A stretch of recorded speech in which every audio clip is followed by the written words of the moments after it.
There was a lady who was a mannequin who was employed to lie on a bed in the front window of a department store. This is many years ago. I learnt this in a hypnosis course, this story. It's a true story.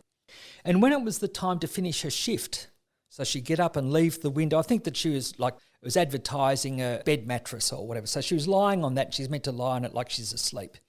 Now, at the end of a shift, no one could rouse her. She's just lying there, and it's not as if she was just asleep because they couldn't rouse her in any way. And people thought, this is really weird. And they thought, let's get someone who knows something about hypnosis, because they thought it was like she was in a hypnotic trance, which in fact she was. Well, they found a hypnotherapist who came, walked into the department store window, walked up to her and whispered something in her ear. She immediately got up and ran out. And people around couldn't believe it. She'd become so animated when she'd been in such a trance. And they asked him, what did you say to her? And he said, I explained that while you lie there, you might think you're simply resting or asleep. But every minute, your kidneys are working to produce urine. Drip, drip, drip going in your bladder. If you don't get up very soon, you're going to wet yourself. And she immediately jumped up and responded. Now that showed that part of her mind was still operating, like as we say in hypnosis, like a hidden observer. But at the time she wasn't responding, so she was acting like she was in a hypnotic trance. That person understood that. And I think that's an interesting example because it also shows how other people were freaked out that they couldn't rouse her, even though, in a way, being in a hypnotic trance is a relatively normal state under hypnosis. Many people can be in a hypnotic trance. It's just that if that happens unbidden or spontaneously, then people can freak out with that. Also with hypnosis, people can experience amnesia. Also with hypnosis, people can experience being out of their body. If someone has their arm pinned under a truck, for example, under a truck wheel, if a hypnotherapist were there, they might suggest to the person that their arm doesn't belong to their body. And many people can manage that image or idea so they no longer feel so much pain. But if someone suddenly experiences that part of their body they have no feeling, or experiencing paralysis or big gaps in their memory, even though experiences like this can be induced with hypnosis, if that happens unbidden or spontaneously, often people freak out and they think that they're losing their mind. But they're hypnotic mechanisms that it would seem involved here.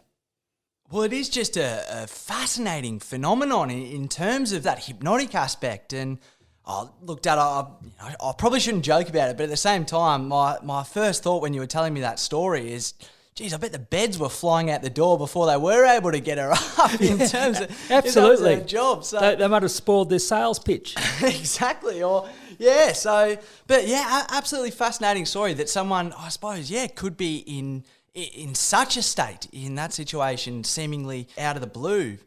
Actually, another example of how that came up spontaneously, a different kind of thing, paralysis. I knew a war veteran who explained to me that at one stage he was paralysed for a period of more than a month. And people did not believe that he was paralysed. They thought he was making it up. But he explained to me completely believably how he had to train himself to walk again. But they recognised 100 years ago with studies in hysteria, for example, which relates to dissociation as well, that people could experience paralysis for a psychological reason. So again, it's like a hypnotic mechanism happening, but the person themselves can feel literally paralysed or no feeling in a part of their body or something like that, even though there's not a specific biological reason for that. That could be hard for us to get our head around, but it is partly how our brain and through hypnotic mechanisms can block out certain kinds of feelings or reactions or memories. And when it boils down to it, with any dissociative experience, including depersonalization disorder, the chances are that the person would prefer not to be in their body at the time, where they might experience painful feelings, or they might prefer not to have a certain memory in mind, which is distressing and disturbing.